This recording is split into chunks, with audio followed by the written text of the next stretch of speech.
Bonjour et bienvenue pour cette nouvelle vidéo. Qu'est-ce que c'est? C'est mon avion RC. Oui, j'en ai acheté un.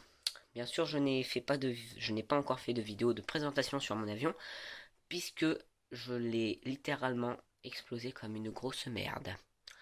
Qu'est-ce qui s'est passé? Donc déjà, je vais vous le présenter. C'est un Newport 28. On voit la boîte ici, tout en pièces détachées. Je l'ai tout monté. Il est super avec des petits cerveaux, tout petits, tout petits, tout petits. 9 grammes. En fait, je l'ai lancé et à mon avis, j'avais pas assez de puissance. Il s'est éclaté. Voici la pièce où il y avait le moteur. Ici, les roues, ça a cassé net. Les roues étaient sympas à la base, hein. Petites, mais sympas.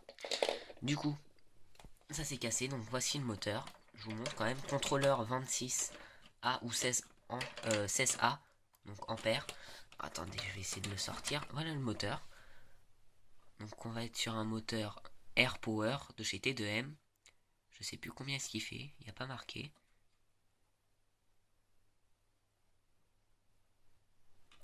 Je regarde, il y a quelque chose de bizarre dedans. Non, il est de l'autre côté, non, c'est pas grave. Donc voilà, alors là j'ai fait des soudures mais complètement merdiques. Vous voyez, il y a juste le fil orange qui dépasse, enfin. Je vais les refaire parce que ça va casser au bout d'un moment. Donc, le contrôleur ici, 16A, 16 ampères, et toute la technologie, enfin tout ce qui est à l'intérieur pour le contrôler. Donc je vous ferai une autre vidéo, donc abonnez-vous à ma chaîne pour voir mes autres vidéos. Donc la télécommande, euh, MHD Fly, je sais plus combien c'est. On voit ici, elle a 6 voix. Donc normalement ouais, elle a 4 voix, mais il y a des voix en plus. Donc elle me sert aussi pour mon drone. Donc voilà, qu'est-ce que j'ai fait dessus? La batterie qui est complètement gonflée. Je l'ai acheté en fait, j'ai mis sur un, faut pas le dire, sur un chargeur NICD. C'est pas bien. Les hélices, assez grandes. Alors là, on va être sur du 10 par 5. Vous voyez, T2M. Et j'en ai une autre, un chouïa plus petit. On est sur du 10 par 5. Encore. Et, elle apparaît plus petite. Donc voilà, j'ai retaillé la pièce en bois. Voilà. Je vais l'emmener chez mon grand-père. Donc j'en ai retaillé une deuxième. Pour qu'il perce les trous et tout, pour qu'il installe, parce qu'il était ébéniste et je pars en vacances et je vais lui laisser, il sera content. Donc on peut dire que je me suis fait avoir sur ce coup-là. J'ai acheté un train d'atterrissage chez mon marchand de RC, un huitième. J'ai payé les roues. Combien? 37 € les deux roues. Ça et ça. Oui, ça fait cher. Puisque ça c'était avant, mais bon. Euh, je me suis fait avoir, je sais. Il aurait fallu que je les achète sur internet, mais bon, voilà, les roues en fait c'est juste une bande de caoutchouc et c'est pas très très solide. Là on a une bande qui est beaucoup plus grosse, qui va mieux amortir. Donc la pièce. Ici on a la bague que j'ai mis, donc que j'ai coupée. Euh, Déjà l'autre j'ai réussi à couper à la pince coupante. Cette barre j'ai dû la couper à la scie. Je vous dis pas le bordel là. Mes doigts ils sont passés un peu. Donc voilà. Donc alors, maintenant je vais vous montrer comment est-ce que j'ai réparé mes roues. Alors je fais super gaffe parce que l'entoilage, ça se perd à rien. Tout d'abord, donc des bacs d'arrêt et tout. Donc ici c'était en V. Il m'a fallu juste enlever une roue, passer la tige à l'intérieur. J'ai remis les bagues à peu près au même endroit. Voilà, on a un petit espace de débattement ici pour éviter que les roues ne soient trop serrées et qu'elles puissent rouler.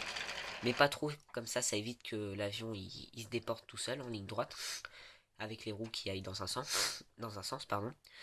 Tout simplement des petits rilsons pour tenir à la base, donc serrer le plus possible. Donc ça a bien tenu, sachant que j'avais l'autre barre qui était avant, donc j'ai coupé juste ici. Donc c'était le même principe la barre. J'ai juste coupé ici, donc j'avais l'autre barre encore. Donc j'ai réussi à aligner cette barre sur l'autre. Hop, pris le sang, en passant à l'intérieur des deux triangles. J'ai serré, et qu'est-ce que c'est ici? Ça, c'est de la pâte d'aluminium. Donc en fait, c'est du métal qu'on mélange, c'est comme de l'époxy, mais en version pâte d'aluminium. Pas de fer, acier. Et en fait, ça durcit, ça devient comme du métal. Donc ça se travaille comme le métal. Et voilà. Donc maintenant, ça a durci. Et en fait, j'ai fait suffisamment long pour que, à l'atterrissage, imaginons que ça atterrit un peu, ça puisse un peu plier au niveau. Ici, on voit que ça plie, ça puisse plier. Un atterrissage un peu lourd, ça plie tout de suite et ça évite de casser comme l'autre. Donc voilà, on peut appuyer un peu. Les pneus, vu leur taille épaisse, amortissent bien le choc. Parce qu'en fait, cet avion, je trouve qu'il est vachement lourd pour le moteur qu'il a. Il doit faire dans les 1 kg. Ouais, peut-être dans les 1 kg environ. Peut-être moins, mais il est vachement lourd, je trouve. Et donc voilà, donc, je vous ai fait la petite vidéo. Donc comment est-ce que je le présentais et tout. Et donc vous allez suivre mes autres vidéos. Enfin, si vous voulez, mais je pense que vous allez le faire. Parce que déjà, vu cet avion, il est magnifique. Faut le dire. J'ai du goût. Voilà. Et en fait, donc je vais vous présenter l'intérieur. Parce qu'en fait, ici on a 4 montants. Tyrolies de l'aile supérieure à l'aile inférieure. Et en fait, toute la partie électronique se trouve à l'intérieur. Il suffit d'enlever la vis. Sauf que pour enlever la vis, il faut enlever 4 vis. Et c'est un bordel monstre. Donc voilà, la batterie, elle se met hop là, en dessous ici. Donc voilà. Donc bah, merci d'avoir regardé ma vidéo. Commentez, mettez un petit like, ça fait toujours plaisir. Abonnez-vous à ma chaîne. Petite mise au point, allez, pour la fin. Voilà. Donc abonnez-vous à ma chaîne YouTube, Hugo Boulet. Commentez, mettez un petit like, ça me fait vraiment plaisir. Partagez la vidéo sur tout ce que vous avez, tous les réseaux sociaux et tout. N'oubliez pas de suivre mes autres vidéos comme mon drone, mon quadcopter. Hop, ici. Et puis, n'hésitez pas à me donner d'autres thèmes de vidéos que vous aimeriez que j'aborde. On verra ça ensemble si c'est possible, ou si vous voulez que je fasse d'autres vidéos sur ça. Donc là, j'ai ma voiture thermique, mais ça commence un peu à me lasser, donc je sais pas trop. Dites-moi si vous voulez que je fasse, je sais pas. Là, j'ai essayé de faire des sauts avec celle-là, mais bon, j'évite un peu. Et bien sûr, dites-moi, avec une GoPro, où est-ce qu'on pourrait mettre une GoPro sur cet avion? Je me suis dit ici, mais ça réduit vachement la portance de l'avion et le poids, parce qu'elle est quand même lourde. En dessous, je me suis dit, ouais, mais bof, bof.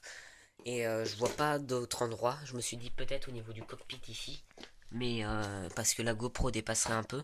Mais pareil, ça serait la portance serait réduite, mais elle serait bien placée déjà. Mais bon, dites-moi, je suis preneur sur le train même, parce qu'en fait, tiens, vous trouvez pas qu'il est un peu penché le train, qui tourne un peu vers la droite comme ça? Je trouve aussi. Enfin, peut-être une impression. Donc voilà, l'avion sera réparé, je vous dirai. Donc dites-moi où est-ce que ça pourrait tenir ma GoPro. Et donc voilà, allez, à une prochaine vidéo, au revoir. Et n'oubliez pas de vous abonner, de partager cette vidéo, d'aimer et de faire tout un tas d'autres choses. Allez, à une prochaine vidéo. Suivez aussi mon autre vidéo. Ah, je sais, je suis chiant. Suivez mon autre vidéo, donc qui sera après, où je vous présenterai toute l'électronique de cet avion magnifique, Nieuport 28, Première Guerre mondiale. Allez, à une prochaine vidéo, au revoir.